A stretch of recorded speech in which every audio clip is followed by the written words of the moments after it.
enen fof en dit la date du 3 novembre passé mi waɗi point de presse pour notifier ma démission à ce parti kono gila ɗum hay faade joni eɗen nana e presse locale nationale et internationale débat comme quoi que Djibril Ngom devait y a des listes Yewwi Askan Wi. D'abord pour yiide famille de renndo go minen mi naati politique ko par volontariat nandunomin e politique kadi ko par conviction ko yiyatni taknomin wonde hen so tawi min jeeyi hamin natti yiide parti politique mo min cikkuno ene wawi nawde Sénégal yeeso o natti yamɓude jaɓɓal ngol yaɓɓunogal minen hay goto jeeyade eɓen jogui droit eɓen jogui liberté amen wiide min gacci onon parti eɓe sikku ko ɗum ɗon tagui min jaltini oɗon parti kono noon muusi heewɓe par ce que ɓe mbi ko min nawi listeji de la coalition Yewwi Askan Wi boniɗe andude gueɗel Fouta toon ko yimɓe woni toon ko leydi moƴƴiri woni toon leydi Ceerno Souleymane Baal leydi El Hadj Oumar Foutiyou Tall mboɗo sikku traite jam wawa jibinede kono wiye traite jam fotoɗo wawa muk jibinede e ndin ɗo leydi au contraire minen komin haala leydi moƴƴiri koye ndin min keddi ko heen min goni ko ngal jaɓɓal toujours min gonata mboɗo wiya noon Ousmane Sonko avant komo wiya omo waɗa posé sa candidature wadde omo namɗo lefol laamu Sénégal par ce que il faut mi haala minen nde mbaɗi milité Pastef o hokkanimi ɓuuɗo hokkanimi tanque ko min hooram ƴetti waɗe prêt bancaire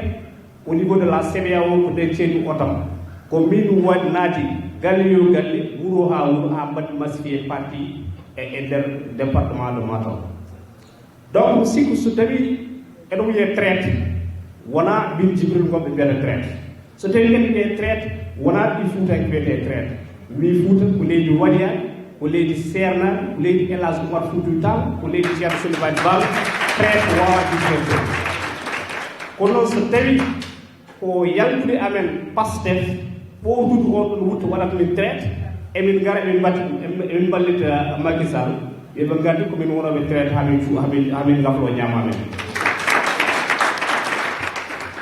mi arta e profil Ousmane Sonko pourquoi parce que au début enen fof en jii nde Ousmane yaltude wiyatno kene haɓano anti systéme d' abord ko ɗum ɗon woni discours makko son kettima onon fof mon daan hande Ousmane natti haala discours anti systéme par ce que o tawi kanko hoorema ko wawa yande taw o wonani systéme finalement woni nder systéme minen ɓaɗo wayli jaɓɓal et en fin de compte o wawa wiide aɗa ara aɗa namɗo lefol laamu Sénégal Senghor ha Macky Sall ɓeeɗo yontade ala maɓɓe fof meeɗo takkede kene wiya viol donc pour min ko adi fof o mbi o namɗo lefol laamu Sénégal on foti laɓɓinde hoore makko e dossier makko biyete kanko Agnès Sarr ha para nde fuɗɗo artude e sénégalais ji pour wiide omo vraiment omo namɗo lefol laamu il faut d' abord qu'il essaye o laɓɓini ɗum hoore makko so tawi o laɓɓini ɗum hoore makko nden o fuɗɗoro artude wiide omo nawa bon o waɗa procédé pour wonde président alors en dit récemment o waɗi sorti Ousmane waɗi sorti wiide nawa Djibril Ngom devant la justice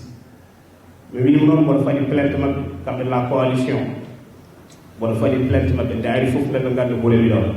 et puis mi haalnimo gonɓe justice quand même un dossier aussi honteux pour quelqu'un qui veut être président pour sikka hande on foti jogade gacce e darade e nder téléji walla e nder radio ji ne haala wiide wonde ne ƴama lefol laamu bon je vais terminer holko tagi min gatti pour min mbawi wonde soutenir président Macky Sall en mbi président Macky Sall e ko fuɗɗi lamade ko won gueɗe kewɗo waɗi eɗen mbawi haalde extension du réseau de la construction woni collège et lycée hande ene famɗi Fouta to jaata taw wuuro a yaadi hen collège walla a yaadi hen lycée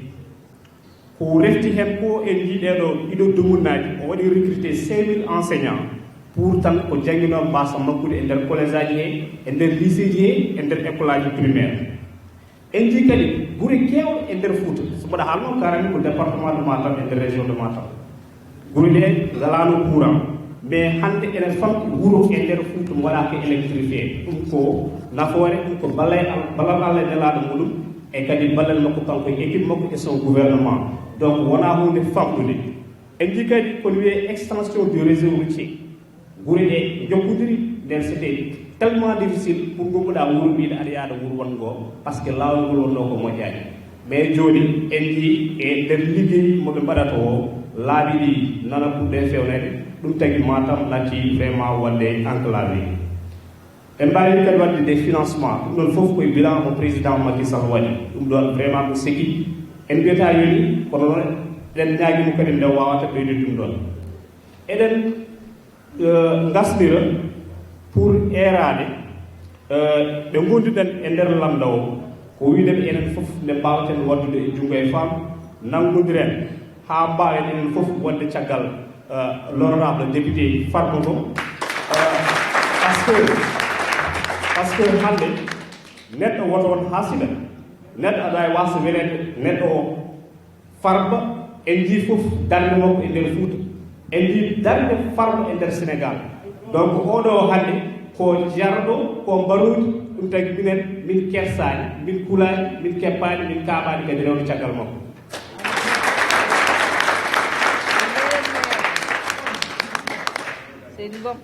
donc mbiyen